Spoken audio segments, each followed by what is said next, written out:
السلام عليكم ورحمة الله وبركاته. ان شاء الله نصايبوا الفقاس كما كتلاحظوا معايا. عندي هنايا نصايبوا فقاس بريستيج. عندي ثلاثه بيضات، كاس مملوء بالزيت وكاس مملوء بسكر حبيبات. هنا عندي واحد المعلقه مخلطه ما بين نافع وحبه حلاوه. هنا عندي اللوز مهرمش شويه والقرقاع حتى هو مهرمش شويه، مصهداهم غير شي شويه، يعني محمرهم غير واحد شويه. وهنا عندي جلجلان حتى هو نفس القياس، حتى هو مهرمش واحد شويه. عندي كاس كلهم ديال قياس كاس العنبه، انا غير دايرهم تما في واحد الكاس كبير. عندي هنايا واحد نصف كاس درت فيه ساشيه ديال الماء زهر، ودرت ليه شويه الماء. ممكن ديروا نص كاس ديال الماء زهر نيشان، انا ما كانش متوفر عليا. درت ديك الساشيه وخلطتها في نصف كاس ديال الماء. اذا غادي نخلط اول حاجه هاد البيض مع السكر حبيبات. نضيف هنا واحد قباصه ديال الملح، غادي نخلطهم مزيان حتى يندمجوا ليا كما كتلاحظوا معايا. يعني السكر حبيبات والبيض، 3 البيضات وقبيصه ديال الملح، كنخلط مزيان حتى كيندمجوا ليا. كنحس بسكر حبيبات ما كيبقاش بين يدي كيذوب. من بعد غادي نزيد الزيت.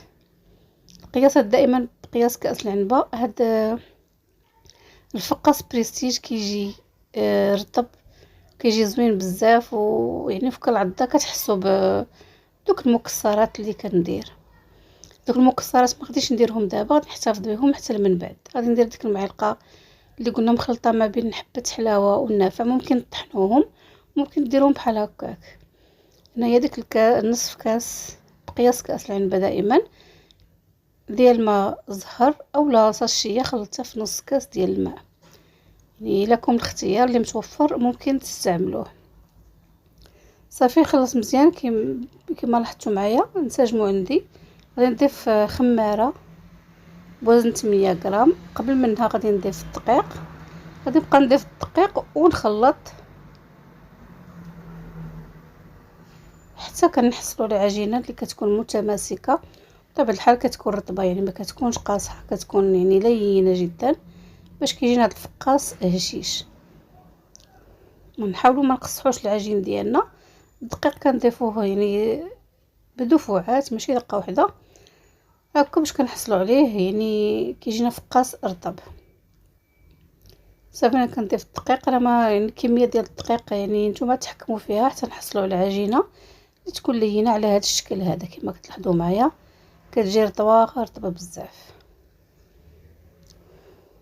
صافي غادي نديرها في واحد البلاستيكه ونغطيها، نخلي على جنب بما وجد الحشوه اللي غادي ندير في هذا الفقاس ديالي. الحشوه ديالي كما لاحظتوا معايا عندي هنايا كما قلت لكم كاس مملوء باللوز اللي حمرته وقطعته غير بالموس، يعني بالسكين هرمشته. والقرقاع ولا جوز الهند حتى هو يا كاس مملوء هو غير مصهد، وجلجان حمرته حتى هو واحد شويه. صافي كنخلطهم هكا شي شويه. غادي نضيف لهم هنايا واحد شويه ديال الفاني، شويه ديال ساشيه الفاني. هنا عندي 3 الحبات ديال البيض. نتوما ديروا جوج، ماشي البيض يعني كامل، غير بياض البيض فقط. ديروا نتوما 2 حبات ديال بياض البيض. الا ما جمعش ليكم عاد ضيفوا البياض البيض الثالث. يعني المهم خصنا نحصلوا على الحشوه اللي تكون رطبه، حشوه يعني ما تكون اللي تكون يعني خفيفه، ما تكونش قاصحه، تكون خفيفه هكا باش دغيا كتلصق لينا في العجين.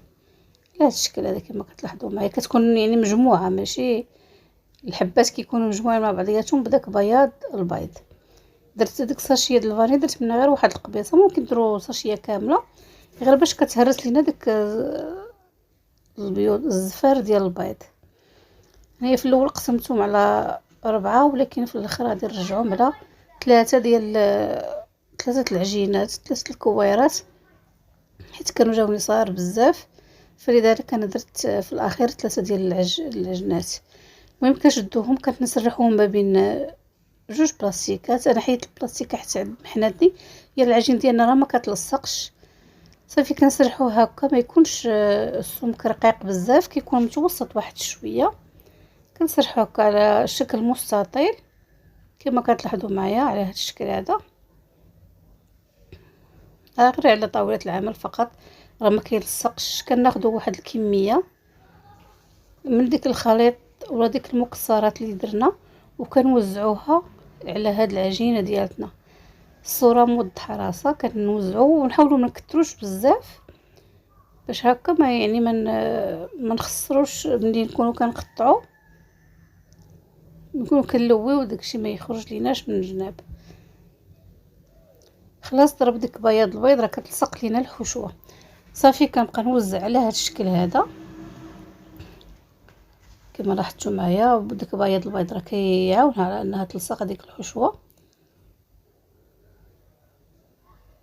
صافي على هذا الشكل هذا. المهم قبل ما نخلطوا ديك الحشوه حنا نفرقوها، نقسموها على عدد العجنات ولا عدد الكويرات اللي عندنا. صافي هنا كنبقاو نلفوا وبلا ما نوركو بيدينا، كنلويوها وهي مرخوفه عندنا.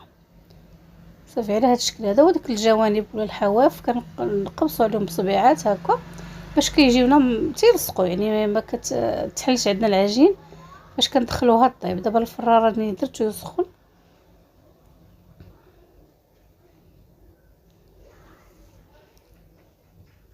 صافي على هذا الشكل هذا. درت واحد الطاوله اللي ممكن تدهنوها بالزيت اولا ديروا ورق الزبده. كما شفتوا انا قلت لكم درت غير 3 يعني حيت جاتني العجينه صغيره. صافي قبل ما ندخلوها الفران راه كنتقبوا هكا بداك العود ديال الشوا.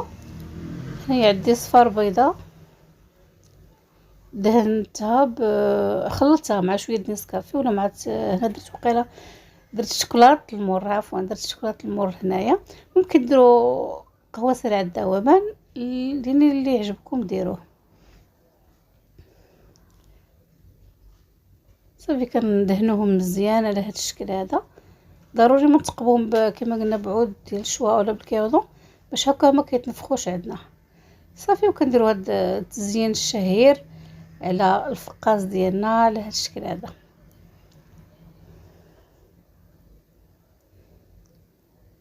من بعد غادي ندخلهم الفران دائما غادي نخليه محلول ونقصوا العافيه مزيان تكون مهيله ويبقى محلول الفران واحد شويه، يعني واحد شويه كنخليهم محلول باش ما كيتفرقعوش لينا وما كيخمروش بزاف.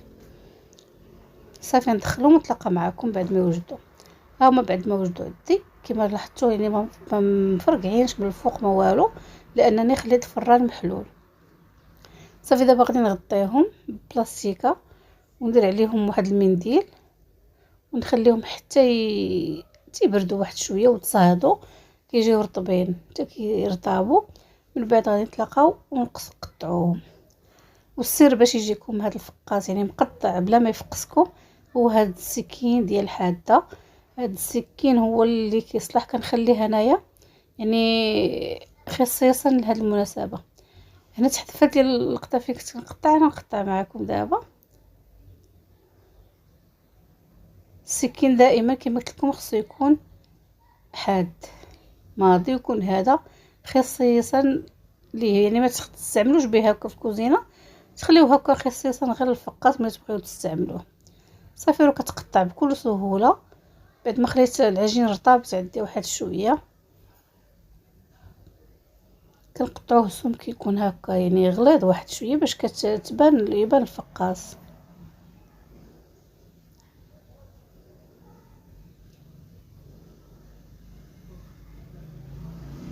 صافي كما لاحظتوا معايا راه بدون اي كسور وبدون اي يعني ضياع ديال الفقاس كيبقى يتقطع لينا حتى لاخر حبه تنقطعوه.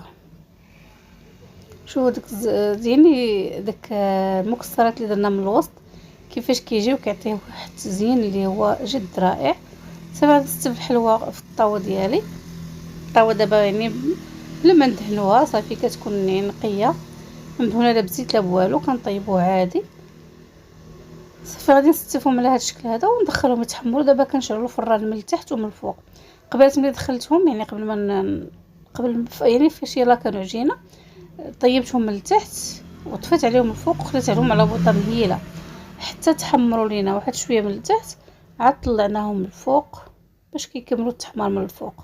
ما كنخليهمش حتى كيتحرقوا، تيبقاو يعني اللون يعني كيكون ذهبي وصافي. ما كنخليوش حتى كيتحمر بزاف يعني كيقصاح لينا. انا ندير معكم الحبه الثانيه كما كتلاحظوا معايا، راه بدون كسور. مره نمسحوا الموس ديالنا هكا، لا تكون لاصقه فيه شي حبه ديال اللوز ولا هكا. انا درت معكم هذا الفقاص باللوز وبالقرقاع يعني الوسط درت هذاك الجلجلان.